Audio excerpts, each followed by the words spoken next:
Sim. Vamos abordar então falar um pouco sobre doença de Peyronie, que é um assunto que na população as pessoas não falam muito, mas é importante que vocês saibam que a doença de Peyronie ela é bastante prevalente. Tem estudos que mostram que 8 a 10% dos homens vão ter esse problema ao longo da vida. E o que é a doença de Peyronie? Isso, nós vamos botar imagens depois na edição. Os pacientes podem entender, mas é aquela doença que entorta o pênis do paciente, né? O que mais acontece, a doença de Peyronie, é encurvamento. Ela pode causar também encurtamento, deformidade, disfunção erétil e, como tu comentou há pouco, Carlos, a maioria dos pacientes que têm doença de Peyronie fica profundamente abalada com a doença.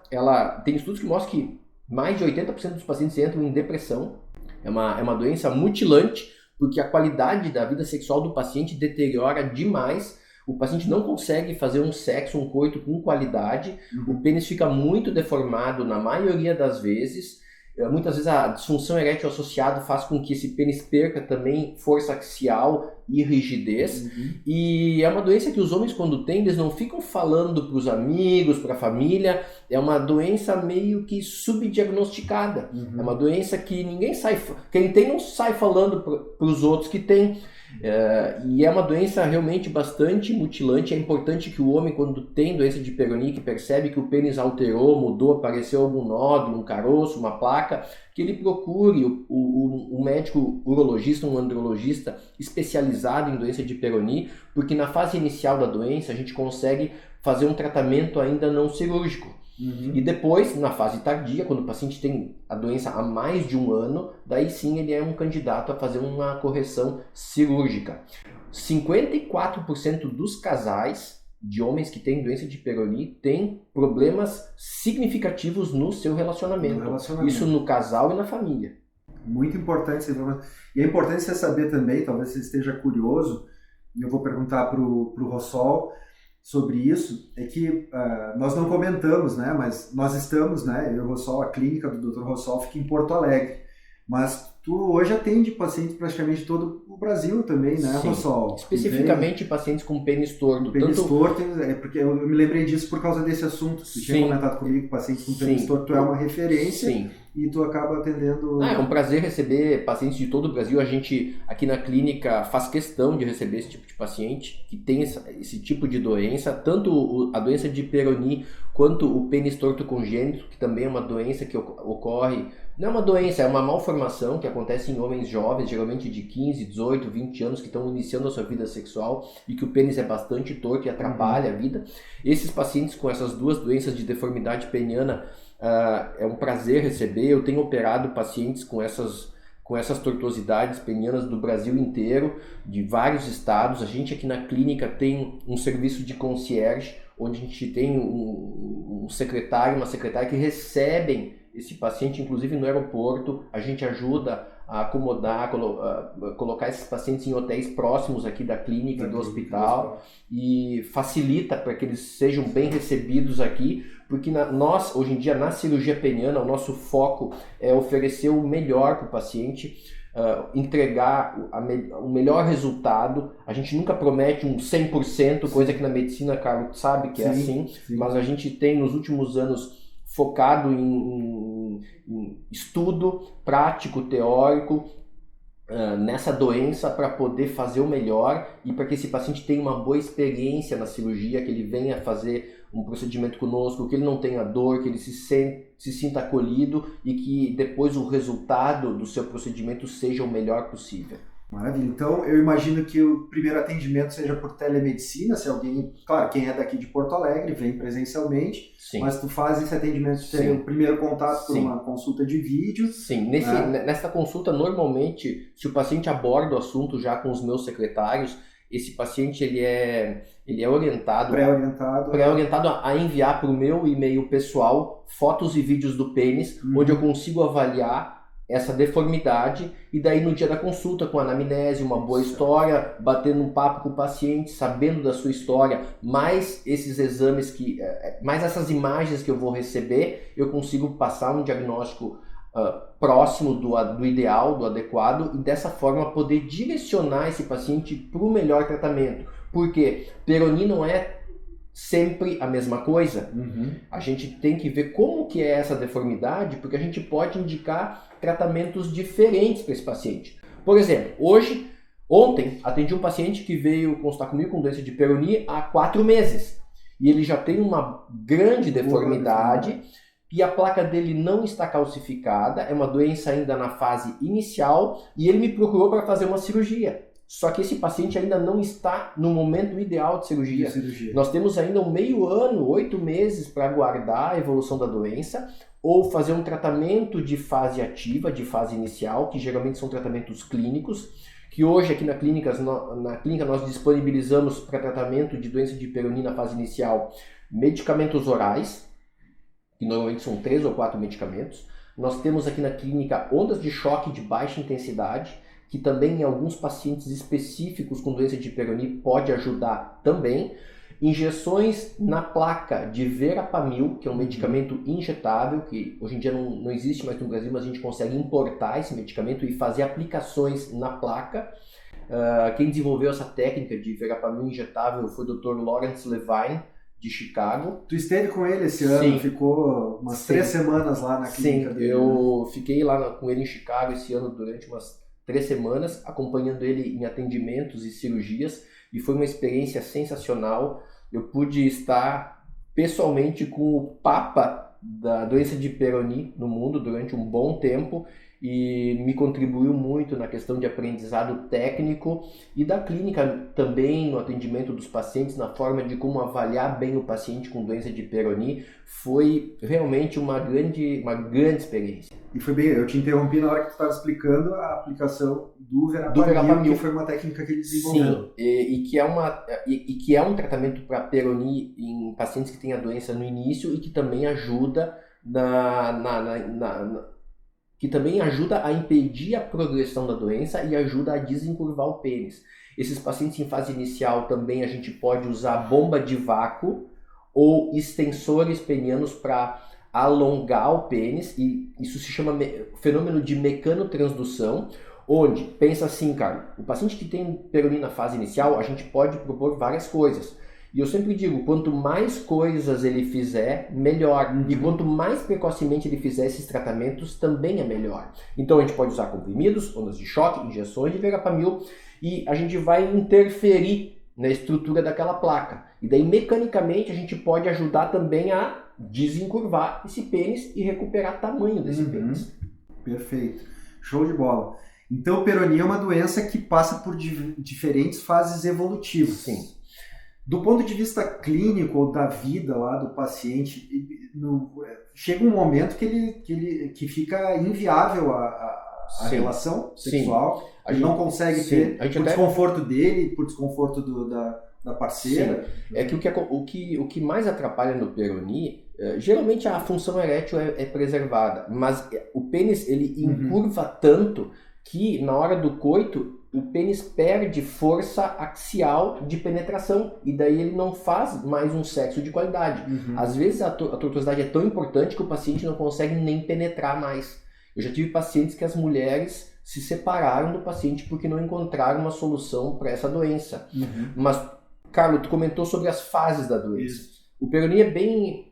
Vamos entrar na questão da prevenção também. Mas, doutor, posso prevenir doença de Peyronie? Sim, pode prevenir. O papo tá tão bom que eu acho que nós vamos seguir e fazer um vídeo só, né? Que eu acho que o pessoal vai gostar de... eu tô gostando, fazer da conversa. Um completo. Mas assim, pessoal, o que causa a doença de Peyronie? Basicamente é 2 coisas. A principal delas é traumatismo. Então, pessoal, quando forem ter relação sexual, cuidem da forma como fazem. O pênis pode machucar, o pênis pode fraturar. Traumatismo. Então, o traumatismo é responsável por 70-80% dos casos do início da formação da placa. E não é necessariamente um traumatismo que às vezes a mulher senta por cima e dobra o pênis e quebra. Sim. Né? Isso pode causar Peyronie também, onde houve uma grande fratura. Né? Daí ele machucou a túnica albugínea. Na sequência, o que acontece? Ela inflama, processo de inflamação. Depois, na sequência, uma fibrose, uma retração e no final uma calcificação, que não é sempre que acontece, mas a deformidade ela pode acontecer e vai acontecer ao longo da sequência dessas 4 ou 5 coisas ao longo de um ano. Depois de um ano, a doença ela estabiliza.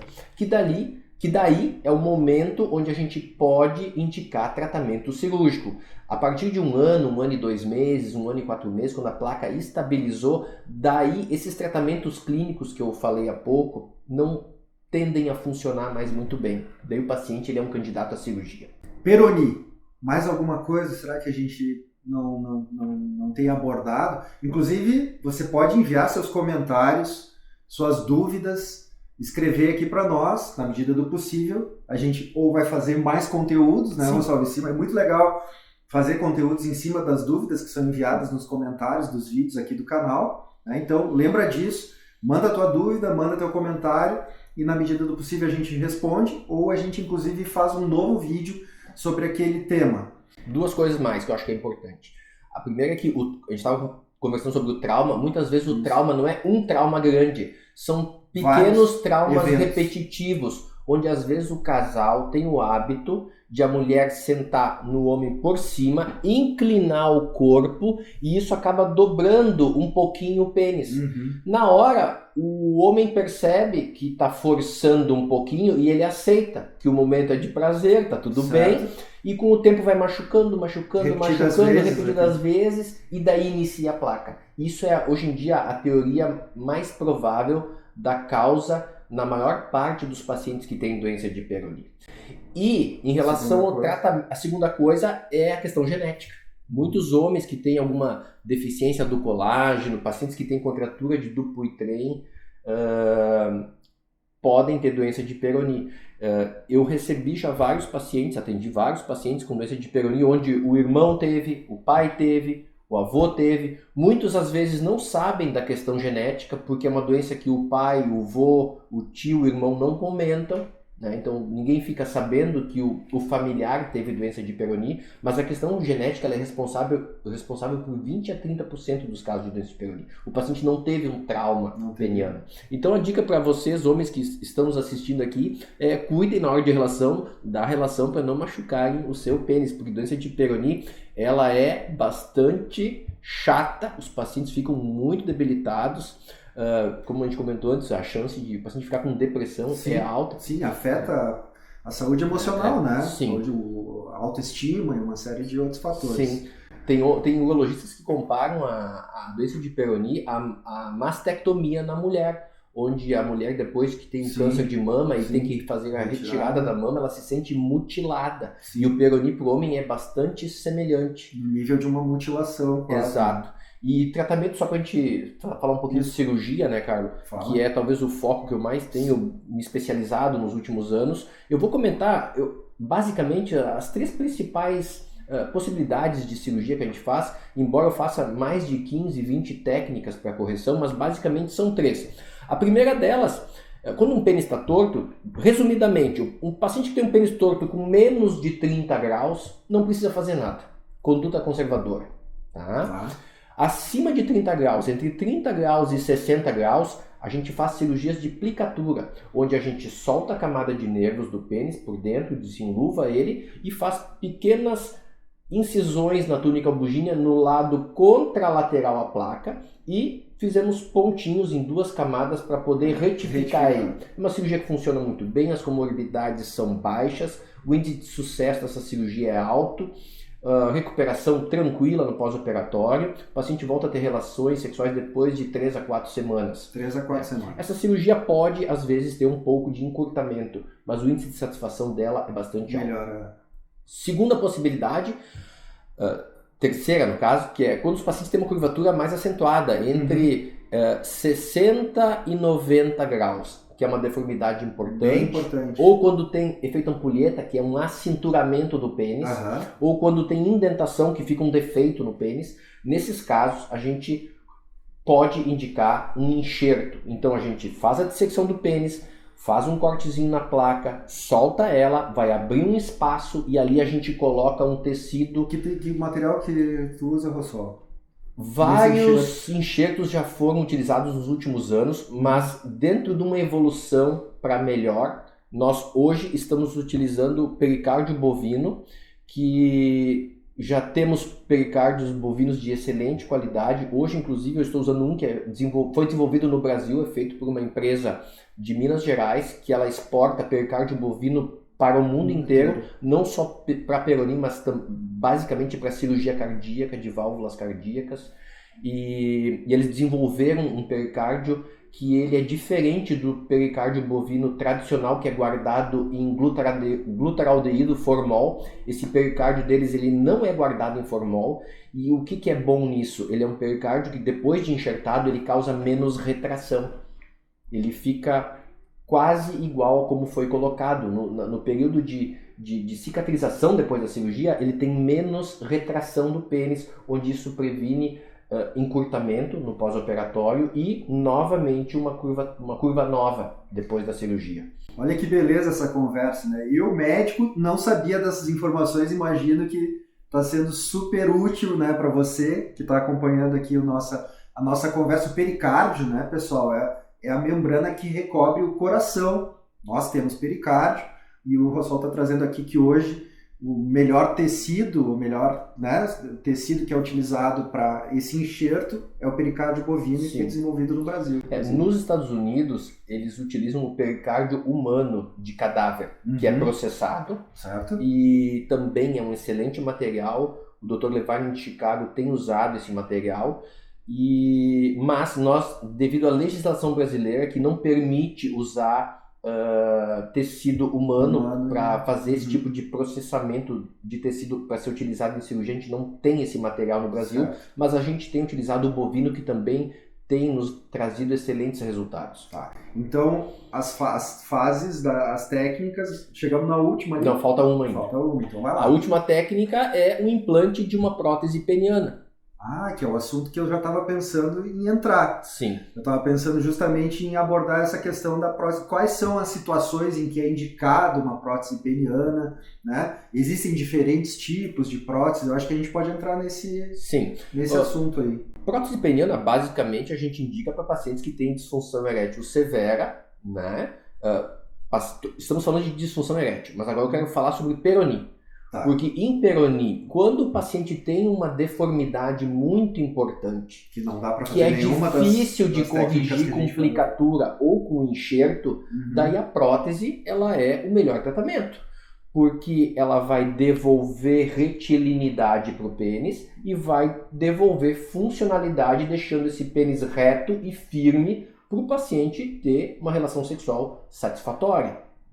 E a prótese ela pode simplesmente ser colocada no pênis da forma tradicional, ou hoje, nas novas técnicas que a gente tem aprendido e realizado nos últimos 4, 5 anos, a gente pode, no paciente que tem doença de Peroni, além de colocar a prótese, fazer incisões de relaxamento na placa e no tecido da túnica albuginha desse pênis, para expandir o tecido, tanto em circunferência quanto em comprimento, para aumentar um pouco do tamanho do pênis desse paciente. Porque a maioria dos pacientes que tem doença de Peroni perdeu tamanho. E os homens ficam muito chateados com perda de tamanho no pênis. Certo. Uma vez eu estive num congresso de urologia e numa das palestras, um dos palestrantes estava falando sobre encurtamento na doença de Peroni, que é uma coisa que os homens não gostam.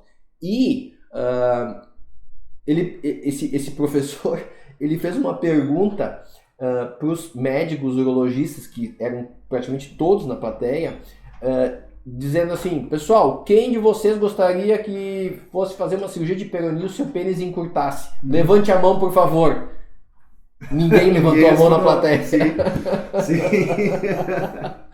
Então, assim, o tamanho do pênis é uma coisa importante, e com essa cirurgia de implante de prótese, fato, sim, mas é base. A cirurgia com enxerto a gente consegue devolver um pouco de tamanho, mas não tanto quanto o implante da prótese peniana. A prótese a gente consegue devolver funcionalidade e também tamanho para o pênis do paciente que tem doença de Peroni e perdeu o tamanho de pênis. Então, uma das indicações da prótese é a doença de Peroni, que a gente fecha esse assunto e pode partir para continuidade da nossa conversa. Porque você vai falar sobre disfunção erétil.